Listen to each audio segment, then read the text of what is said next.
불복종이라는 단어를 들으면 어떤 생각이 드시나요?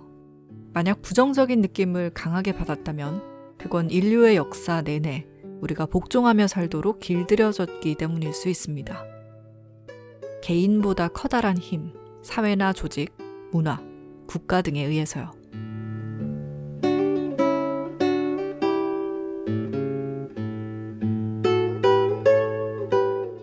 순응하는 인간으로 우리는 오랫동안 잘 길들여져 왔습니다. 에리 프롬은 1960년대에 이미 20세기의 인간은 비판하고 의심하고 불복종하는 능력을 상실했다고 진단합니다. 그리고 이 능력이야말로 인류의 미래냐 문명의 종말이냐를 가를 모든 것일지 모른다고 경고하죠. 2021년, 21세기가 된 지금은 어떨까 생각해보면 프롬의 우려가 현실이 된 것 같습니다. 불복종의 역량을 잃은 사람을 프롬은 조직인이라고 칭하는데요. 현대사회는 이런 조직인들이 너무 많아졌습니다. 프롬은 자유와 불복종을 분리할 수 없다고 합니다. 권력자에게 아니요 라고 말하는 불복종의 행위가 가능해야만 인간은 자유로워질 수 있습니다. 불복종의 역량은 자유의 조건이고 반대로 자유가 불복종의 조건이기도 합니다. 자유로워지는 게 두렵다면 감히 아니오라고 말할 수 없기 때문이죠. 분명 물질적으로는 더 풍요로운데 사람들은 더 불행하고 어딘가 늘 결핍과 외로움을 안고 삽니다. 화려하고 신나게 파티를 열고 즐기지만 돌아서면 또 공허하고 다른 파티를 찾아 헤맬 뿐인 악순환. 불복종을 해야 할 순간임을 알지만 그렇게 하지 못하기 때문에 우리는 점점 더 스스로 설 힘을 잃고 더 고립되는 악순환에 빠지는 건 아닐까요? 프롬의 간명하고 통찰력 있는 문장으로 이런 물음을 파고 들어가는 과정이 재미있습니다. 오늘 읽을 불복종에 관하여는 출판사 만홍지에서 독점 계약해 출간된 버전으로 김승진 님이 옮기셨습니다. 저는 총 4장 가운데 1장 들려드릴게요. 책방 낭독 중독의 모든 낭독은 출판사와 협의하에 제작하고 있습니다.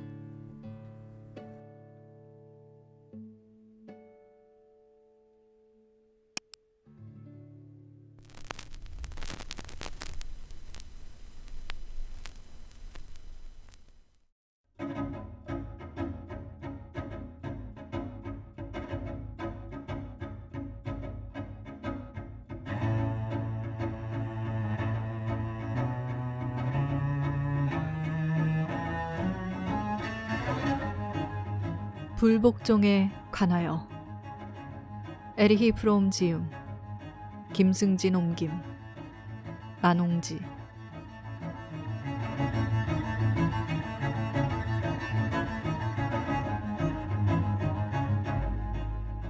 (1장) 심리적, 도덕적 문제로서의 불복종. 수세기에 걸쳐 군주, 성직자, 봉건 영주, 산업계 거물, 부모들은 복종이 미덕이고 불복종은 악덕이라고 주장해왔다. 이와 다른 관점에서 생각해보기 위해 이 입장에 맞은 편에 다음의 언명을 놓아보자. 인간의 역사는 불복종의 행위로 시작되었으며 복종의 행위로 종말을 고하게 될지 모른다. 히브리 신화와 그리스 신화에 따르면 인간의 역사는 불복종의 행위에 의해 시작되었다. 에덴 동산에서 아담과 하와는 자연의 일부로 살았다. 자연과 조화를 이루고 있었으되 자연을 초월하지는 않았다. 태아가 어머니의 자궁 안에 있듯이 그렇게 자연 안에 있었다. 그들은 인간이었지만 아직 인간이 아니었다. 그런데 그들이 명령에 불복종했을 때 이 모든 것이 달라졌다. 대지, 그리고 어머니와 연결되었던 끈을 끊음으로써, 탯줄을 자름으로써 인간은 전 인간적 조화를 벗어나 독립과 자유를 향한 첫 발을 내디딜 수 있었다. 불복종의 행위는 아담과 하와를 자유롭게 했고 눈뜨게 했다. 이제 그들은 서로를 타인으로 인식했고 외부의 세상을 낯설고 적대적이기까지 한 무언가로 인식했다. 불복종의 행위는 자연과의 원초적인 유대를 깨뜨렸고 그들을 개인이 되게 했다. 원죄는 인간을 타락시킨 것과는 거리가 멀다. 오히려 그것은 인간을 자유롭게 했다. 그것은 역사의 시작이었다. 스스로의 힘에 의지하는 법을 배워 온전한 인간 존재가 되기 위해 인간은 에덴 동산을 떠나야만 했던 것이다. 예언자들도 그들이 가진 메시아적 관점에 의거해 인간의 불복종 행위는 옳은 일이었으며 인간이 죄로 인해 타락하게 된 것이 아니라 전 인간적 조화의 족쇄로부터 자유로워진 것이었다고 확언해 주었다. 예언자들에게 역사란 자연으로서의 인간이 인간으로서의 인간이 되어가는 장이다. 역사가 펼쳐지는 과정에서 인간은 이성과 사랑의 역량을 발달시켜 나가 최종적으로 자기 자신과 동료 인간, 그리고 자연 사이의 새로운 조화를 창조해낸다. 이 새로운 조화는 현세의 종말로서 제시된다. 인간의 역사에서 드디어 인간과 인간, 인간과 자연 사이에 평화가 도래한 시기인 것이다.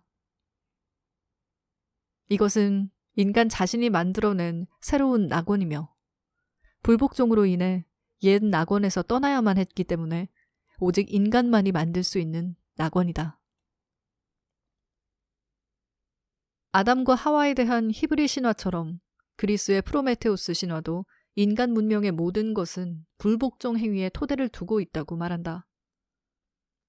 프로메테우스는 신에게서 불을 훔쳐 인간의 진화를 위한 초석을 놓았다. 프로메테우스의 범죄가 없었다면 인간의 역사도 없었을 것이다. 그 역시 아담과 하와처럼 불복종의 대가로 형벌에 처해지지만 그는 뉘우치지도 용서를 구하지도 않는다. 오히려 자랑스럽게 말한다.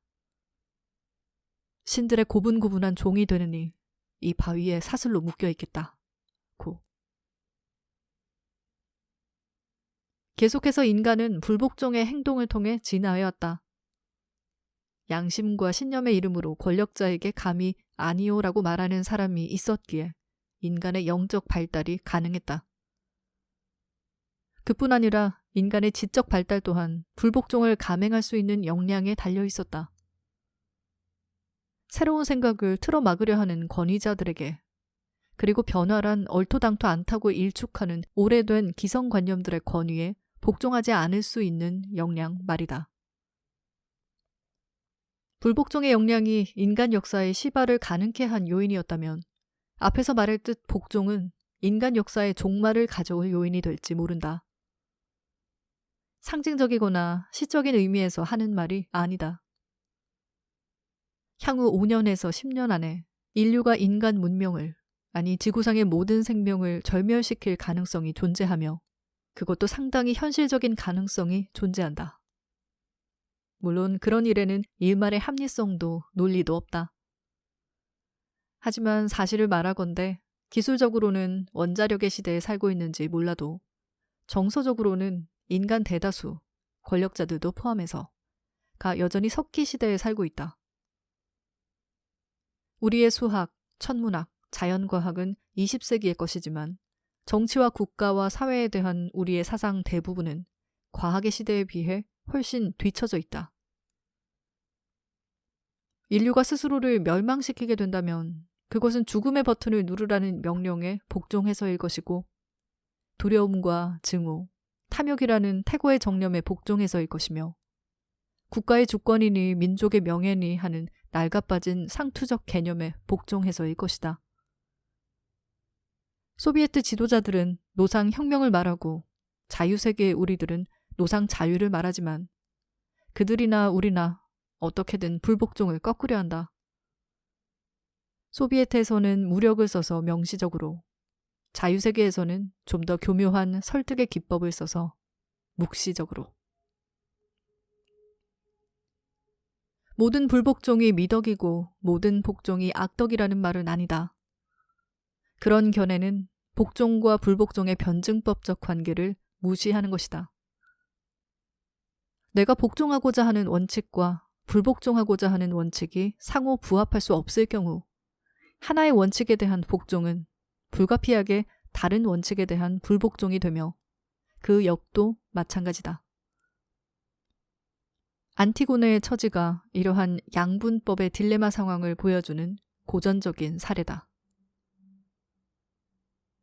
국가의 법이라는 비인격의 법에 복종하면 불가피하게 인간다움의 법에 불복종하게 되고, 인간다움의 법에 복종하면 불가피하게 국가의 법에 불복종하게 되는 것이다. 자신의 양심에 또 인본주의와 이성의 법칙에 복종하기 위해 종교와 자유와 과학의 모든 순교자는 그들에게 재갈을 물리려는 자들에게 불복종해야 했다. 어떤 사람이 오로지 복종만 할 수 있고 불복종은 할 수 없다면 그는 노예다.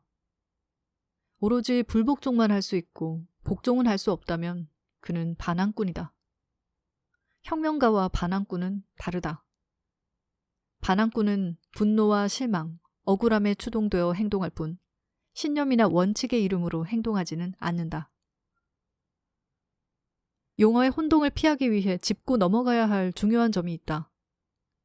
어떤 사람이나 제도 혹은 권력에 복종하는 것, 타율적 복종은 굴종이다. 이것은 나의 자율성을 포기하고 나의 의지가 있어야 할 자리에 외부의 의지나 판단이 들어서게 한다는 것을 의미한다. 이와 달리 나 자신의 이성과 신념에 복종하는 것, 자율적 복종은 굴종의 행위가 아니라 의지를 밝히고 확인하는 행위다. 그것이 진정으로 나의 것인 한 내 신념과 판단은 나의 일부다. 다른 이의 판단이 아니라 나의 신념과 판단을 따른다면 나는 나 자신으로서 존재하고 있는 것이다.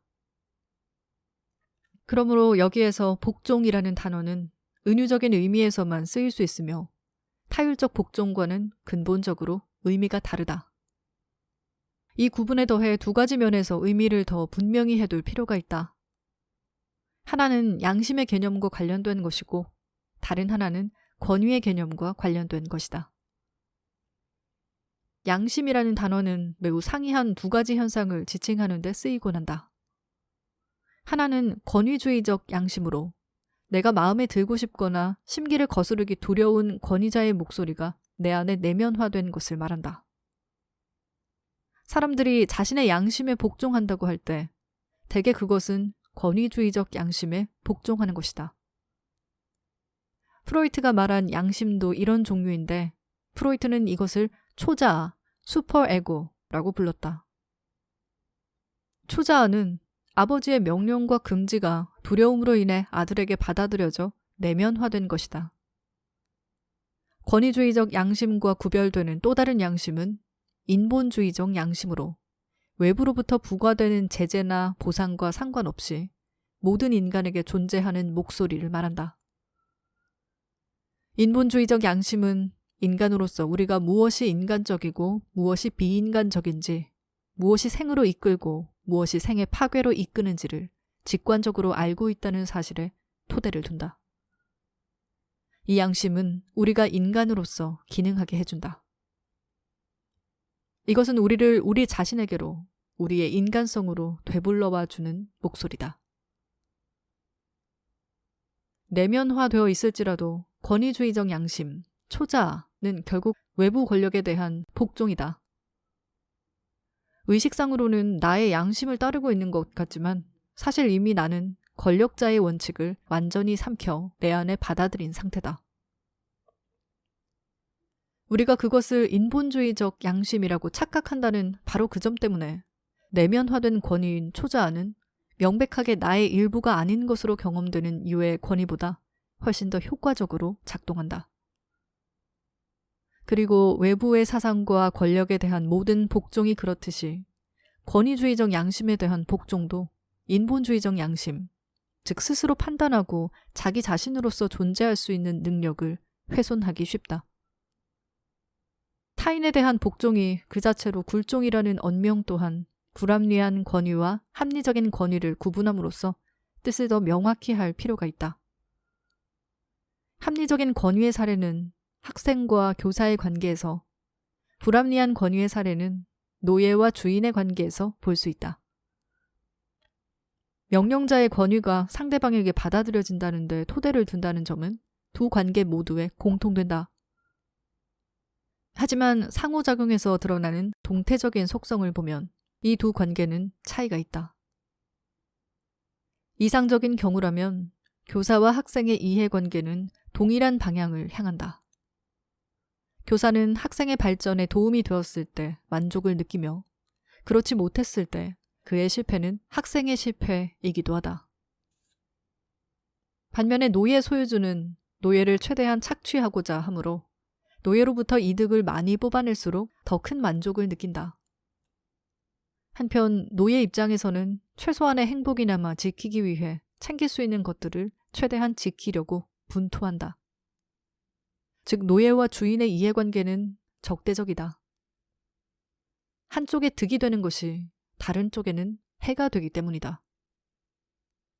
한쪽이 다른 쪽보다 우위에 있다는 사실은 이 두 관계에서 전혀 다른 기능을 한다. 교사-학생 관계에서는 권위자의 우위성이 복종하는 쪽에 발전을 가져오는 조건이 되지만, 주인-노예 관계에서는 권위자의 우위성이 복종하는 쪽에 착취를 가져오는 조건이 된다. 이와 더불어 또 한 가지 차이점이 있다. 합리적인 권위는 이성의 이름으로 행사되기 때문에 합리적이다.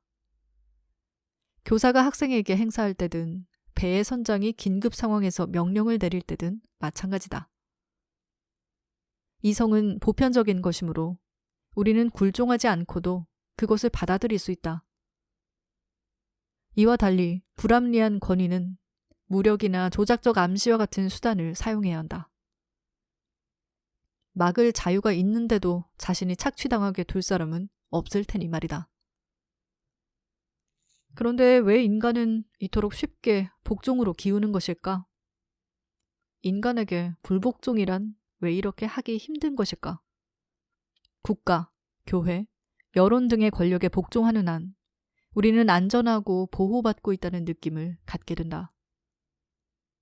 내가 복종하는 권력이 구체적으로 어떤 종류인지는 사실 그리 중요치 않다. 언제나 그것은 이런저런 형태로 힘과 강압을 사용하고 자신이 전지하고 전능한 양 거짓 행세를 하는 어떤 기관이거나 제도이거나 사람일 것이다. 복종을 통해 나는 내가 숭배하는 권력의 일부가 되고, 따라서 나 역시 강한 존재가 되었다고 느낀다. 나는 오류를 범할 리 없다. 권력자가 결정을 내려주기 때문이다. 나는 혼자일 리 없다. 권력자가 나를 늘 지켜보고 있기 때문이다. 나는 죄를 범할 리 없다. 권력자가 내가 죄를 범하게 두지 않을 것이기 때문이다. 설사 죄를 짓는다 해도 징벌은 내가 전능한 권력의 품으로 돌아갈 수 있게 해주는 수단이 된다. 징벌은 바로 이를 위해 존재하는 것일 뿐이다. 불복종을 할 수 있으려면 혼자가 되고 오류를 저지르고 죄를 범할 용기가 있어야 한다. 그런데 용기만으로는 충분치 않다. 용기를 낼 수 있는 역량은 그 사람이 얼마나 많이 발달해 있는가에 달려있다. 어머니의 무릎과 아버지의 명령을 벗어나 온전히 성숙한 인간 개인으로 서야만, 그렇게 해서 스스로 느끼고 사고할 역량을 획득해야만 권력자에게 아니오라고 말할 용기, 즉 불복종할 용기를 가질 수 있다. 불복종의 행위를 통해 권력자에게 아니오라고 말하는 법을 배움으로써 인간은 자유로워질 수 있다. 그런데 불복종의 역량만 자유의 조건인 게 아니라 자유가 불복종의 조건이기도 하다. 자유로워지는 게 두렵다면 감히 아니오라고 말할 수 없을 것이다. 즉 불복종의 용기를 낼 수 없을 것이다. 자유와 불복종의 역량은 분리될 수 없다. 만약 어떤 사회적, 정치적, 종교적 시스템이 자유를 주창하면서 불복종을 억압한다면 그것은 진실을 말하는 것일 수 없다. 불복종하는 것, 권력자에게 감히 아니오라고 말하는 것이 그토록 어려운 일인 까닭이 또 있다. 인류 역사 대부분의 기간 동안 복종은 미덕과 불복종은 악덕과 동일시되어 왔다. 이유는 간단하다. 그 기간 동안 소수가 다수를 지배했기 때문이다. 세상에 좋은 것들은 소수에게 돌아갈 만큼밖에 없었고 나머지 사람들은 부스러기만 가질 수 있었으므로 불가피하게 이러한 규칙이 생길 수밖에 없었다. 소수가 세상에 좋은 것들을 자기들끼리만 누리고자 하고 한술 더 떠 다수가 그들을 위해 시종을 들고 노동을 하게 만들고자 한다면 한 가지 조건이 만족되어야 한다. 다수가 복종을 배우게 해야 하는 것이다.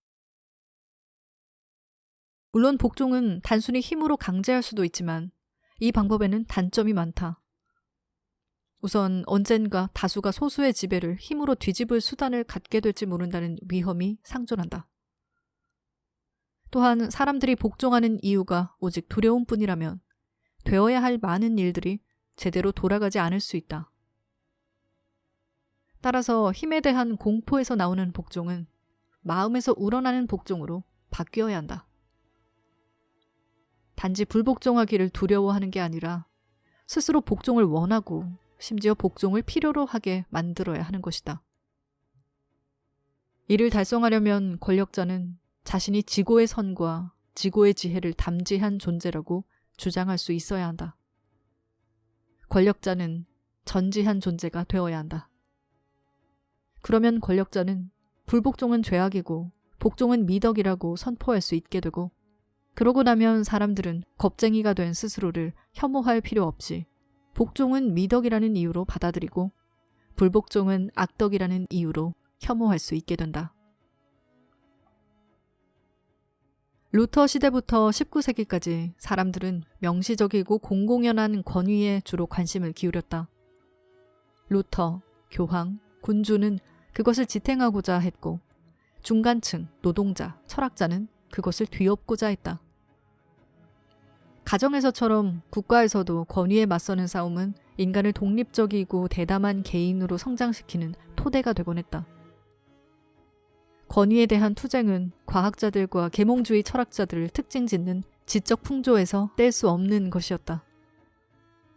이 비판적 풍조는 이성에 대한 신념이자 전통, 미신, 관습, 권력에 기대어 말해지고 사고되는 모든 것에 대한 의심이었다. 감히 알고자 하라는 원칙과 모든 것을 의심하라는 원칙은 아니오라고 말할 수 있는 역량을 갖추고 더욱 키워나가게 해주는 태도의 핵심적인 특징이었다. 유대인 학살을 지휘했던 나치 장교 아돌프 아이히만은 우리의 상황을 상징적으로 보여주는 사례이며 예루살렘의 법정에서 그를 고발한 사람들이 제기한 바를 훨씬 넘어서는 중요성을 가진다. 아이히만은 조직인의 상징이다. 남자, 여자, 아이 할 것 없이 인간을 숫자에 불과한 것으로 여기게 된 소외된 관료의 상징이다. 그는 우리 모두의 상징이다. 우리는 아이히만에게서 우리 자신의 모습을 볼 수 있다. 그런데 그와 관련해 가장 무서운 사실은 그가 저지른 일이 낱낱이 다 드러났고 심지어 그것을 본인 스스로 인정했는데도 그가 완전히 진심으로 자신이 무죄라고 주장할 수 있었다는 점이다. 같은 상황에 다시 처해진다면 분명히 그는 같은 짓을 다시 저지를 것이다. 우리도 그럴 것이다. 사실 지금 우리가 그렇다. 조직인은 불복종의 역량을 잃은 사람이다. 그는 자신이 복종하고 있다는 사실조차 인식하지 못한다. 역사의 현 시점에 의심하고 비판하고 불복종하는 능력이야말로 인류의 미래나 문명의 종말이나를 가를 모든 것일지 모른다.